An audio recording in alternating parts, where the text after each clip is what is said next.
Psalm 143, though we will be focusing our meditation at one verse, but I invite you to read with me responsively the entire Psalm 143. I shall begin reading verse 1. Hear my prayer, O Lord. Give ear to my supplication. In thy faithfulness answer me, and in thy righteousness. And enter not into judgment with thy servant, for in thy sight shall no man living be justified. For the enemy hath persecuted my soul. He hath smitten my life down to the ground.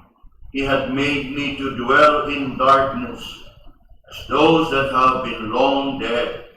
Therefore is my spirit overwhelmed within me. My heart within me is desolate. I remember the days of old. I meditate on all thy works. I muse on the work of thy hands. I stretch forth my hands unto thee. My soul thirsteth after thee, as a thirsty land. Hear me speedily, O Lord. My spirit faileth. Hide not thy face from me, lest I be like unto them that go down into the pit. Cause me to hear thy loving kindness in the morning, for in thee do I trust. Cause me to know the way wherein I should walk, for I lift up my soul unto thee. Deliver me, O Lord, from mine enemies. I flee unto thee to hide me. Teach me to do thy will, for thou art my God. Thy spirit is good. Lead me into the land of uprightness. Quicken me, O Lord, for thy name's sake. For thy righteousness' sake, bring my soul out of trouble. And of thy mercy cut off mine enemies, and destroy all them that afflict my soul, for I am thy servant. As we look at this Psalm of David, that is Psalm 143, you would notice that it sounds and reads like the rest of the Psalms of David, wherein he would cry unto the Lord and pray that the Lord would hear him, and that he would be comforted by the Lord, and that he would plead for the Lord to lead him and guide him and deliver him. This is something that we often see in many of the Psalms of David. And just when you think that it seems like the Psalm of David has been a repetition, we need to understand that these Psalms of David were written in view of a particular situation sa iyahang kinabuhi. Mao kana nga makita nato na in every situation in David's life and in all his experiences, there is always a corresponding psalm. And as you can see and as you can notice, there is always the prayer for God to deliver him from his enemies. And that should tell us one thing, that in our Christian life, even in our service, we will always find ourselves fighting the enemy. And so, like David, we need to constantly pray and ask the Lord for deliverance. It may not be physical deliverance from physical enemies, but just the same, remember, we have our adversary, the devil, like a roaring lion. He waited upon whom he would devour. And so, like David, we need to pray the same. Now, in the case of David, oftentimes, what he encounters is physical enemy. Enemies that comes within Israel and enemies from without Israel. But just the same, here is something that I'd like us to consider. In fact, as I have been considering with you many passages from the book of Psalms, you would somehow notice that David has a central theme. And that central theme is always pleading for God to hear him, and that praying for God to deliver him. And you know, mga kaigsunan, this is something that I would like us to really come to realize, that our life is a constant spiritual battle, even a physical battle at that, as we face the difficulties and trials every day sa atong kinabuhi. As you look at verse 1 and verse 2, makita nato diha how David pleaded with God to hear him. Gauna gani verse 1, hear my prayer, O Lord, give ear to my supplication. In thy faithfulness answer me, and in thy righteousness. Dili ba kumun kay na siya nga mga verses or wordings of David in his psalm? Yes, it is common. But instead of considering it and looking at it as repetitive or repetition, what I want us to understand is the reality that each day of our life we need to call upon the Lord and plead for the Lord to hear us. Kanunay, consistent, constant, and continuing pleading before the Lord to hear us when we pray. Gani, nipadayon siya diha in verse 2, and enter not into judgment within thy servant, for in thy sight shall no man living be justified. What is he trying to say? He is actually acknowledging before God that, Lord, if you would look at us, mortals as we are, human as we are, in our sins, we never would be qualified to be heard by you. That is why he pleaded for God, don't look at us in that manner. Because if you look at us in that manner, then no one will be justified. In other words, no one is qualified to call upon you because we are all sinful in your sight. That's why he pleaded there in verse 2, enter not into judgment with thy servant, for in thy sight shall no man living be justified. And look again in verse 3. He calls upon his enemies, no? For the enemy had persecuted my soul. Tonight, mga kaigsunan, I want to focus our meditation in verse 9, where David said, deliver me, O Lord, from mine enemies. I flee unto thee to hide me. Now, kung ato ginintanawang pag-ayo, beginning in verse 7, because this psalm can be divided into two. Verse 1 up to verse 6, David prayed for God to hear him. That is the division of the psalm. Then, verse 7 to verse 12, David prayed for deliverance, for comfort and guidance.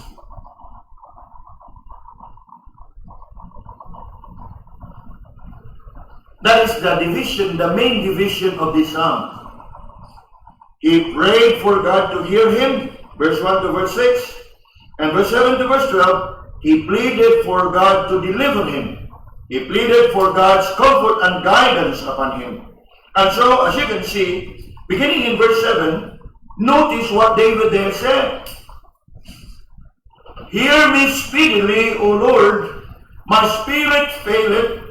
Hide not thy face from me, lest I delight unto them that go down into the pit. So, as you can see, in verse 1, he prayed. Here in verse 7, he pleaded. In other words, dito sa verse 1, isampit lang siya sa Ginoo. Pero dinhi na nga moyo na siya sa Ginoo nga dungga o Ginoo niya dungga dito speedily. Now, there are times atong kinabuhi mga kaigsunan. Why we know this very well, that when we pray, we have to be conscious and mindful to wait upon the Lord to hear us and answer our prayers. But you know mga kaigsunan, as you can see in David's situation, knowing him as a man after God's own heart, he has the confidence to pray and plead with God, Lord, I can no longer wait. Hear me. Look at the word, speedily. Now, we should not be taking this as David demanding from God. He is actually expressing the reality that, yes, Lord, I'm in this difficult situation that I need your deliverance and I need you to hear me speedily. This is not the kind of prayer like how we often hear from people nowadays. Name it, claim it, and you have it. No. This is reflective of David's confidence in God, knowing God so well in his heart. After all, he is a man after God's own heart. He has this relationship with God so much so that he has that confidence. In other words, kampante siya nga musampit sa Ginoo sa ingon ini nga pamaagi. And you look at what he said in verse 7. Hear me speedily. Now, why would David pray for God to hear him speedily? Because he is, in our language perhaps, he is in a very difficult situation. Not only that he is in a very difficult situation, he is in a very dangerous situation. Why would I say that he is in a dangerous situation? You notice, right? Verse 3, he mentions about enemies. In other words, gigukod siya sa iyang mga kaaway. Now, before we go any further, I want us to consider this. Like David, we also find ourselves in a difficult situation. There are also times when we find ourselves in a dangerous situation. You know, difficult times can be difficult times, but not all difficult times can be dangerous times. Are we following?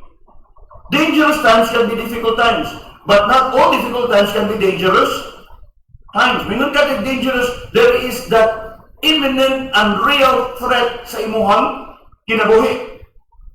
And that is what we see here in the case of David. Because as you can see in verse 3, he is being persecuted and pursued by his enemies. That is why, alam kang David, he called upon the Lord, Lord, tubagagin ko kay di na ginipwedeng paabot pa. Now, as you would look at the words of David here, it is indeed reflective of how much confidence David had in God. That alam kang David, there's none else that he would call upon to deliver him. Now, look again in verse 7. Hear me, and how he would ask the Lord to hear? Speedily. That's why the division of the psalm is in verse 1 to verse 6, he prayed. Verse 7 to verse 12, he pleaded. In other words, naanay pressure, naanay buknanay. It's not just a plain praying, but there is already pleading. Pangamuyo na, Lord, dungga ko, dungga na yun ko. There is that emphasis, there is that sense of urgency. Now, mo bitaw ni usahay mga kitsunan nga diha sa to mga pagkampo, before we pray, we need to examine ourselves in view of the will of God. Nakuha na to? While it sounds very polite to pray, Lord, if it is your will. Now, sa dili pa lang kamo dito, siguruhan na yun nga kana siya naas kabubuton sa Ginoo. And that is what we see in David.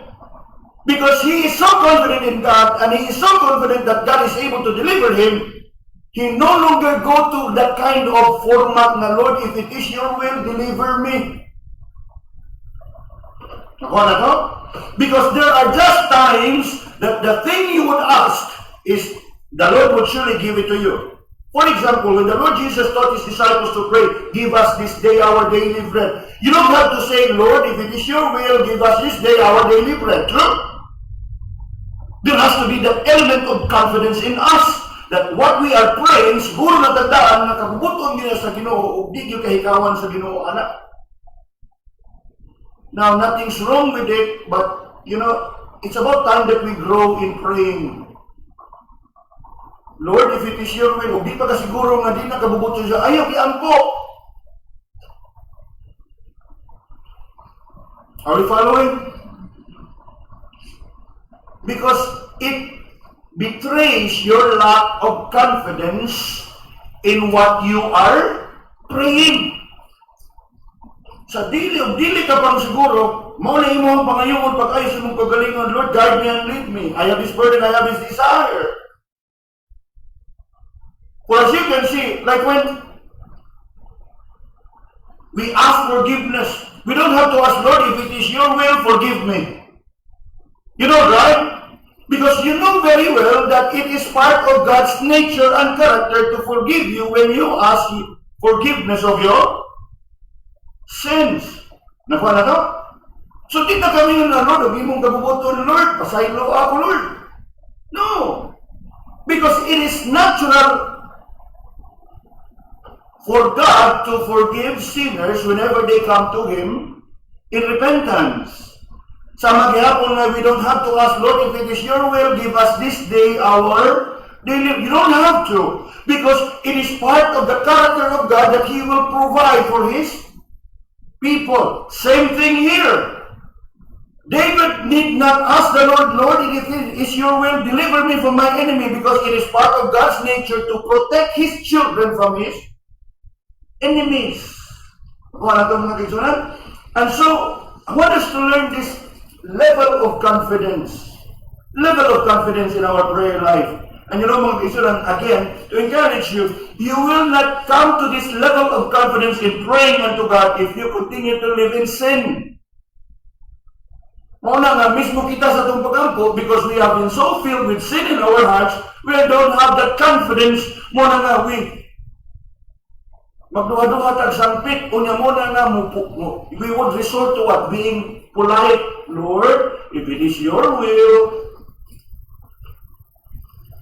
nga naman, kay ikaw mismo na sayot na naibabag diya sa imuhang kasing-kasing. Kay kung ikaw naglakaw, nagsubay sa kahayag sa dalan sa matarong, surely you will have that confidence that all that you pray is in line in view to the will of God.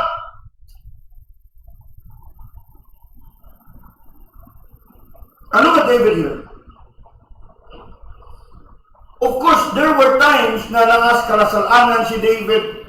And if you're familiar with Psalm 51 and Psalm 32, you should know na dinanihan ang mga salmon nakita, hindi mo nga mapayugsanon sa si David, wash me and I shall be white as snow, cleanse me and purify me. Because he is conscious na nasa isala di asyahan kasing-kasing. But in this case, with him praying with much confidence, you should know.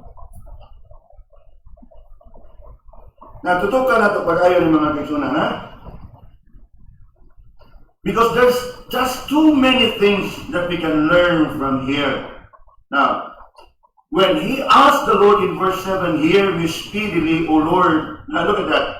My spirit faileth. My spirit faileth. Kung siya po niya pasabot, nahadlok na ko, Lord. Nabalaka na ko, Lord.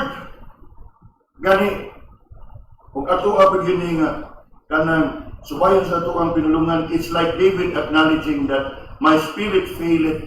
Mura na ko og makuyapan, Lord. Mura na ko og mabas out, Lord, sa kalisang. And that is why he prayed. Look on the next part of verse 7. Hide not thy face from me. Hide not thy face from me. Now, hulong takaliyot. When David wrote this psalm and prayed this psalm, David is conscious that even when, listen carefully, even when he may not have seen the Lord face to face, but he knows that each time he prays, he is actually in the presence of who? Of God. That he knows so well that each time he prays, he is actually conversing and talking to God face to face, even when he may not see the face of God. Are we following? You look at what he said, Lord, ayaw kong talikdi. Hide not thy face. Nga naman, nakita din sila? Wala. By faith, he knows very well that each time he prays, he is conscious that he is talking to God and in the presence of God. Nakuha na to? In other words, taas ang iyang pagtanaw. He has that high regard of his prayer time with God. Something that we also must learn. When you commit yourself to pray, be conscious and aware that when you pray, you are actually as if talking with God face to face. For how would David and why would David here pray na, Lord, ayaw kong taguin.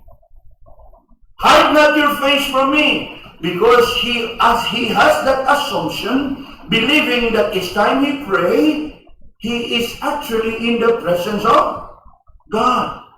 Now, do you think nakakita na si David sa Ginoo? Wala. But he is conscious and mindful, knowing that God is a spirit. Each time he comes before the Lord to pray, he would look at it and consider it as conversing and talking and communing with God face to face. Kaya nga naman nga mo request siya dali nga ayaw itago ang imuhang dagway na ko. Diya na rin panahon nga nakita sila. Are you following? No! But David is conscious, David is mindful that each time he would pray, he is actually in the presence of God. But in this case, because there is that not just a difficult situation, but a dangerous situation. Remember, his enemies are after him. That's why he now pleaded for God to what?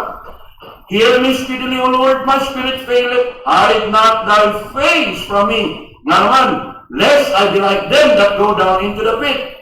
He is actually saying, Lord, huwag imo pa yung kong talikdan. Mamatay na ko sa masoban, that I will just go down into the pit.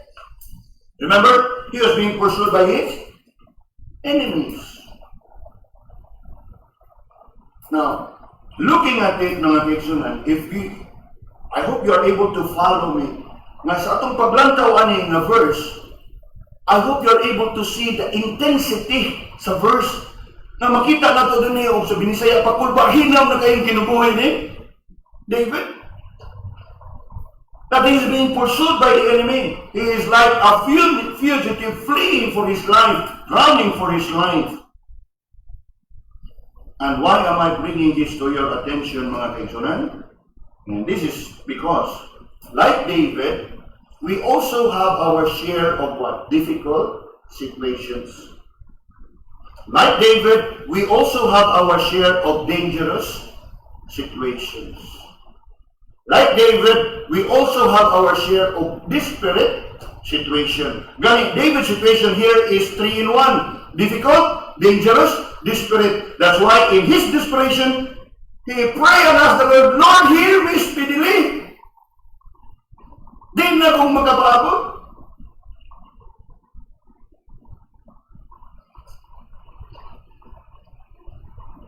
And it is also reflective of God being gracious and merciful.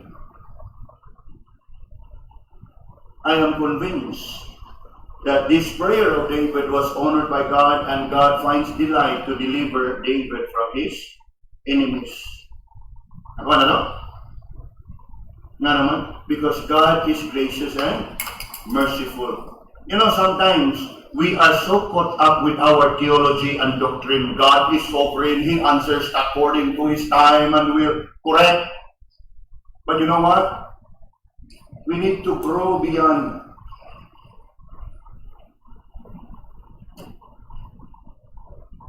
Knowing that God is sovereign, yes. You must know it, and we must know it. But please understand that even in the sovereignty of God, together with it, His grace is sovereign. Together with it, His mercy is sovereign. Everything about God is sovereign. Now, of course, again, when David here prayed this way, he is not like the rest of the prosperity gospel preachers nowadays that will teach you God can give you everything you ask, and that you just have to name it and claim it, and then you will have it. Now, that is not the kind of prayer that we are having here. This is a sincere prayer. Okay? This is a sincere prayer from a man known to be a man after God's own heart. But the point I'd like us to learn from here is the boldness, the courage, the confidence in David to call upon God. And to call upon God in this way. And notice how David called upon God this way. Now, look down now to verse 9. And I want us to see here the cry of David. Now, looking at this verse, it contains 3 cry of David. Cry simply means ang pagsangpit ni David ngadto sa Ginoo. Now, look closely with me in verse 9, and I want us to see the confidence of David in God. Una, what is the first cry? Deliver me. Nakita na to? Deliver me. Now, this cry of David here reflects his trust and confidence in God that God is able to deliver him from his enemies.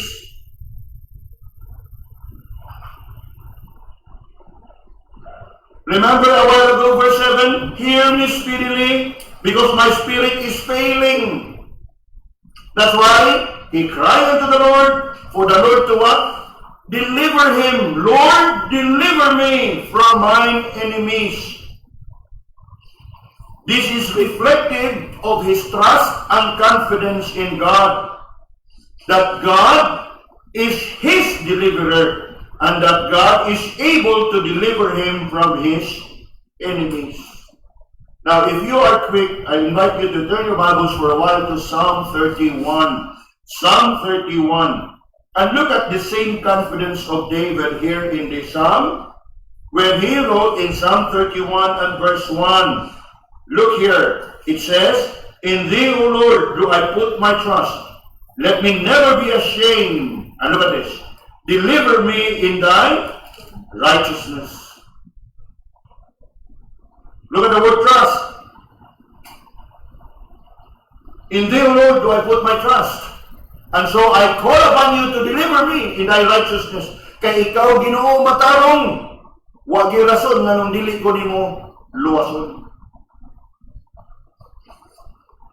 Come down to verse 15 of the same psalm. You look at what David here said. Psalm 31 verse 15. My times are in thy hand. Deliver me from the hand of my enemies and from them that persecute me. Look at that. Diba daw sama sa tima aning Psalm 43? But you can be sure that this Psalm and Psalm 31 was written in different situations. But just the same, it is a prayer for God's deliverance from his enemies. Sama sa kong gingon na kita, sama ni David, sa kadadlaw, nag-atubang o nagkalain-laing matang sa kaaway.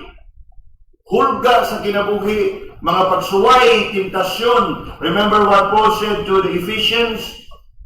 Be strong in the Lord and in the power of his might, for we wrestle not against what? Flesh and blood, but against principalities and power. That's why we need to acknowledge. That's why we need to put our trust and confidence in God. That as often as we can, we need to pray like David. Lord, deliver me. Because you cannot count on the past deliverance to deliver you from the future enemy. It has to be fresh. Mo ka nang daghan sa mga salmo ni David, it's all about deliverance. Kaya we sure know that David in his lifetime has faced and encountered and fought different enemies. But just the same, he has one deliverer. In all his battles, in all his enemies, he put his trust and confidence in one and only one deliverer. And who is that? His Lord. Look again, verse 15, Psalm 31. My times are in thine hand. Deliver me from the hand of my enemies and from them that persecute me. Verse 16. Make thy face to shine upon thy servant. Save me for thy mercy's sake. Look at that.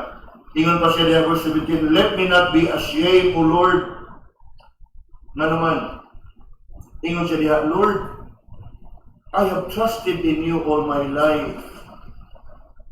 Ayaw itugot nga mauwawan ko sa akong ang pagtuo o pagsalig diha kanimo. Look at verse 18 now. Let the lying lips be put to silence, which speaks grievous things proudly and contemptuously against the righteous.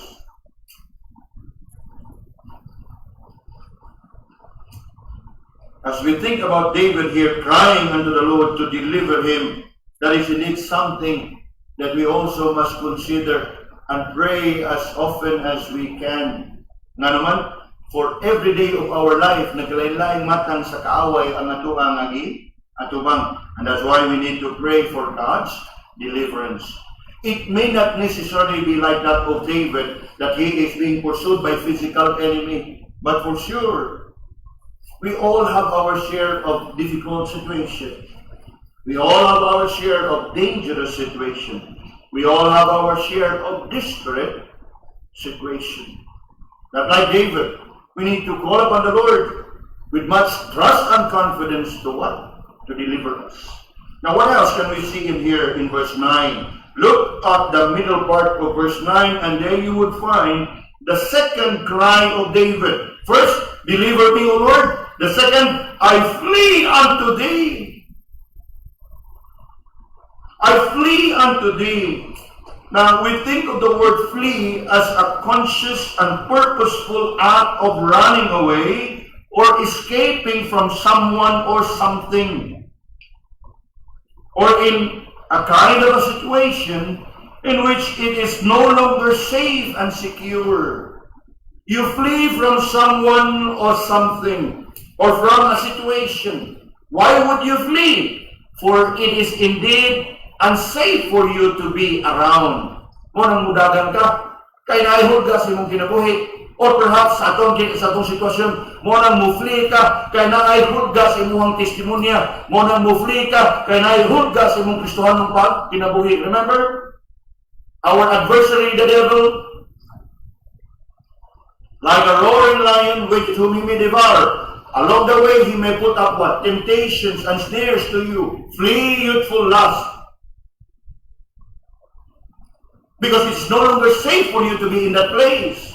That's why you are to flee. That's the idea behind the word. A conscious and purposeful running away or escaping from either someone or something, or from a situation in which it is not safe for you to hang on, either physically or spiritually.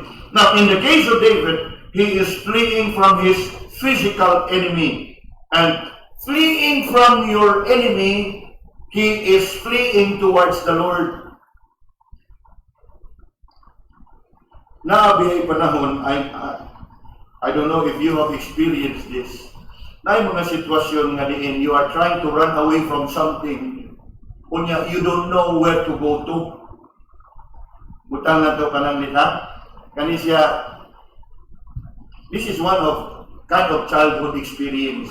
Now, I was with some of our kanang childhood friends, and we were walking in some part of kanang sa subdivision where we live.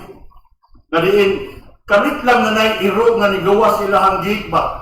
Unya, kay siya mag-imurag na kusunadahan nga gigukod, so nidagan siya. He is fleeing, right? Pero tungkol kiwa mo siyang kibaw ka-assassin pa yun. Basta kayo nakasakad ka ng punuan. Now, just to cite an example, when you in your Christian walk need to flee, you need to know where you are fleeing to. So, inidagan mo gikan sa mong kaway, kinanglan, ibutang mo kanunay sa imong mununan, na at kadalog sa Ginoo, or you would end up like thy friend, na pagdagan niya mo, magigwag sa siya. Pinalian mo sa katambis, pre.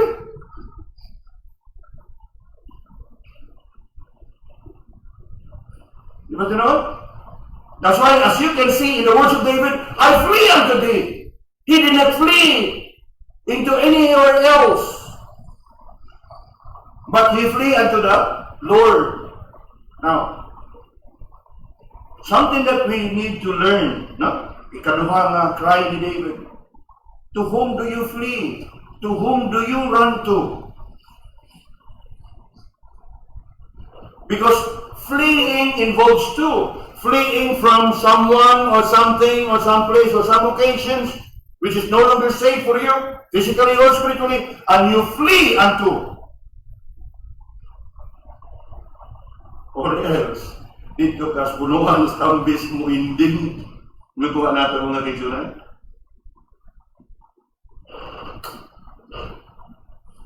Yes. Here is something that we need to learn. But listen carefully mga kaibigan. Oftentimes, when we think about fleeing, it is considered by many as an act of cowardice. Cowardice ganit pagkatalawan. No? When you flee, it is oftentimes considered by many as an act of cowardice or defeat. Daw ang pagtanaw sa tao ay anak nga mudagan na gani ka, nagpailala nga nahadlo ka, nitalaw ka, o daw napildi na ka, kinidagan ka. Do you follow? As it is often said that flight is fright. You run kay nahadlo ka, nidagan ka kay nitalaw ka. Now, call it as it is, but David could not be bothered in running away from his enemy and in running towards God. You know what? Muni usahay ang problema nato nga mga anak sa Ginoo. Nasayod noon tata nga nagit ay kanunay kadampan sa Ginoo, pero taliwa sa nakalilain natong mga ulga o agit sa kinabuhi, murag ganahan gyapon ta nga atong atubangon, nagsalig sa atuang kusog, nagsalig sa atuang kaugalingon. Kanina lang, ano kung di na ako ni masulbad? Isn't it sad? Na ikaw mismo nasayod na lagi kay kadaganan, lagi kay kadampan, why don't you run? Pride, right? Sabi ko lang, nahadlo. For oftentimes, that is how the world looks at it. When you flee, when you run away, it is an act of cowardice, and it is an act of defeat. But you know mga kaibigan, if you would run and flee, and you run and flee towards the Lord, call it as cowardice and defeat, I don't mind. Like David, because when you run towards the Lord, realize this, it is our way of acknowledging that God is our help. It is our way of acknowledging that God is our refuge. It is our way of acknowledging that God is our strength. Remember Psalm 46, God is our refuge and strength, a very present help in trouble. And so, don't be bothered by what people would say. Flee if you can. Besides, listen carefully, we need to understand that the sooner you realize that you are helpless and the sooner you run to the Lord, the sooner you will find help. And the sooner you'll be relieved from all your trouble.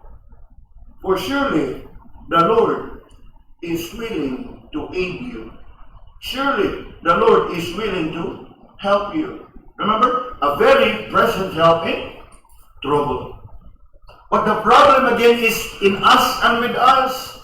Because in difficult times, in dangerous times, even in desperate times, instead of fleeing towards God, we tend to what? Feel.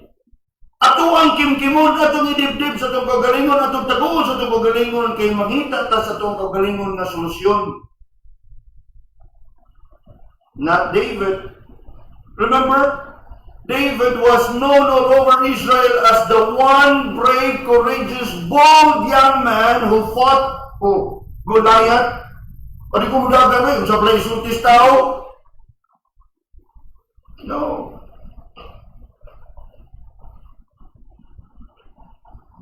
Kanina lang akong daganan, bagay na akong higanti. There was no pride in him. That's what I mentioned a while ago, right? You cannot depend and rely on your past victories and deliverance. That's why as often as possible we need to pray, Lord, deliver me. Lord, I flee unto thee.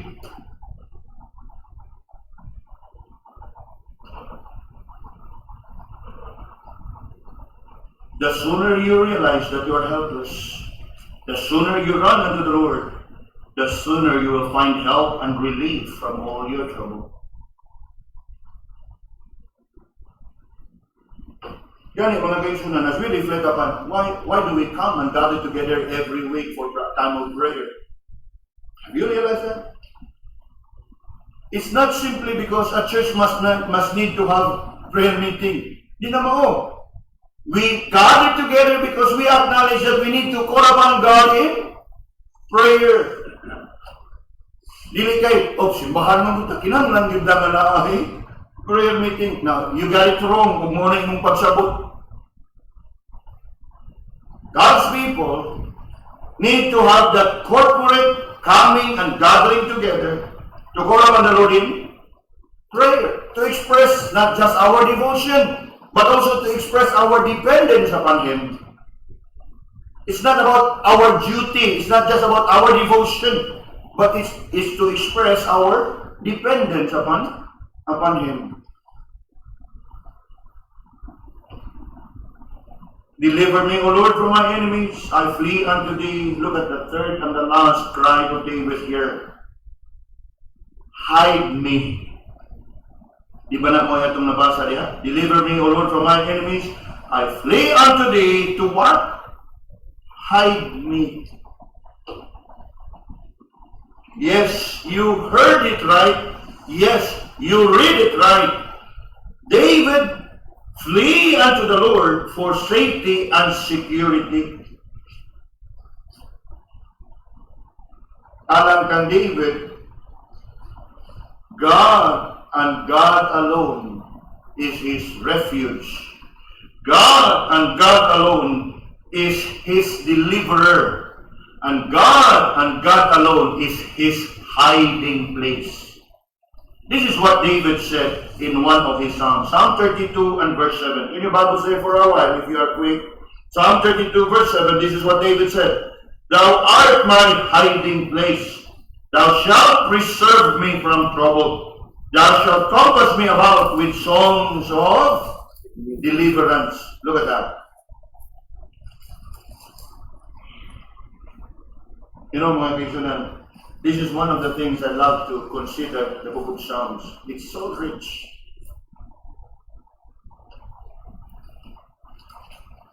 Speaking about personal devotion, the personal expression of one's confidence in God. You won't find it in any other passages of the Bible. Although they are in there, but it's not as explicit as we would find it in the book of Psalms. Very personal, very intimate, especially the Psalms of David. Look at what he said here. Thou art my hiding place. And look at what he said next. Thou shalt. You see the confidence? Thou shalt preserve me from trouble.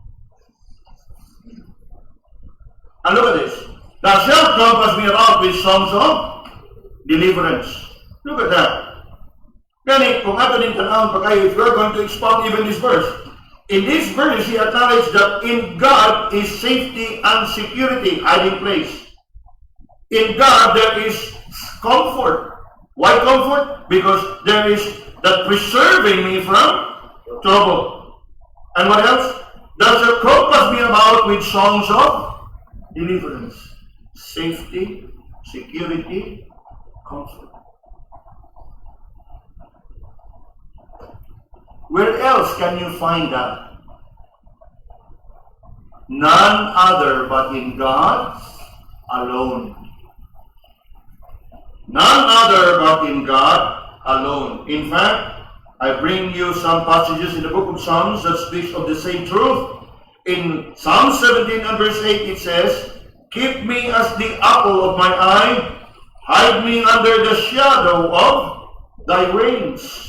Psalm 57 verse 1, Be merciful unto me, O God, be merciful unto me, for my soul trusted in thee. Yea, in the shadow of thy wings will I make my refuge until these calamities be overpassed. Now, these are expressions of God being His hiding place. Iyang kadampan o iyang taguanan. Kaya nung ko kagabi, human sa itong night class, I received a call. And the call was asking and sharing ko nga pastor, tabangi ko, kay moni akong problema. Kumo ba? Unya, nangita ko karong lugar nga kataguan. Yung ko nga, sura ni Pastubag. May lang kung ang imuhang di kataguan is kanang kung sa nga mga kuan. Somehow, it is something that you cannot really bring about and you cannot really find ways that I would rather say, brother, ako na lang yun ang ihampo sa Ginoo.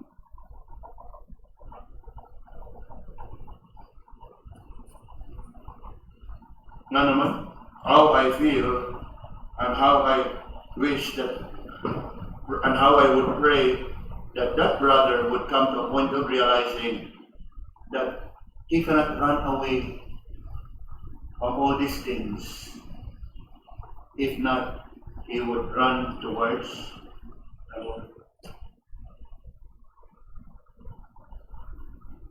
True. Look at Psalm 61 and verse 3. Look at what David here said. Now, all these are Psalms of David, you know. Psalm 61 and verse 3.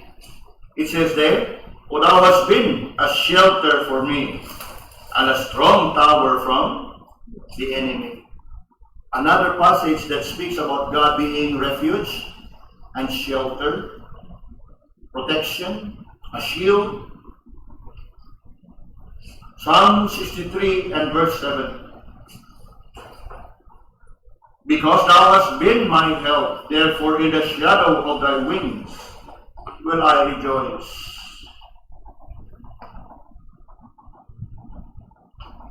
Now, reflecting upon the cry of David here, mga kaibigan, remember, in just one verse, he cried, "Deliver me, flee unto thee, hide me." Please understand this well, mga kaibigan, that if David would call and cry unto the Lord for his deliverance, and acknowledging that he is his refuge, and that he is his hiding place, Sairi, now we also need to look at the Lord and call upon the Lord in the same manner. Oftentimes, our understanding about God has been narrowed down to what? Lord, you are our provider. Mo kana kanunay. Now, nothing's wrong with it.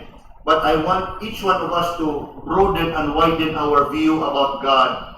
Kadaghanan sa atong mga pag-ampo na agid kanang pangayo, panginahanglanon sa kada adlaw. You know, God is more than being our provider. He is also our deliverer. He is also our refuge. He is also our shelter. He is also our hiding place. He is also our strength.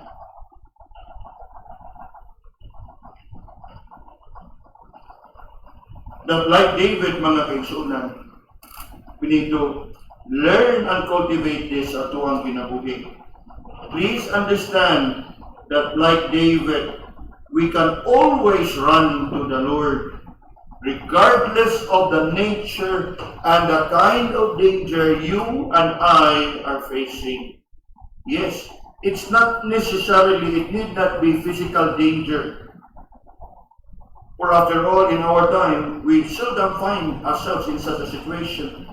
But what about our difficulties in our everyday life, especially in this time of crisis, especially in this time of pandemic?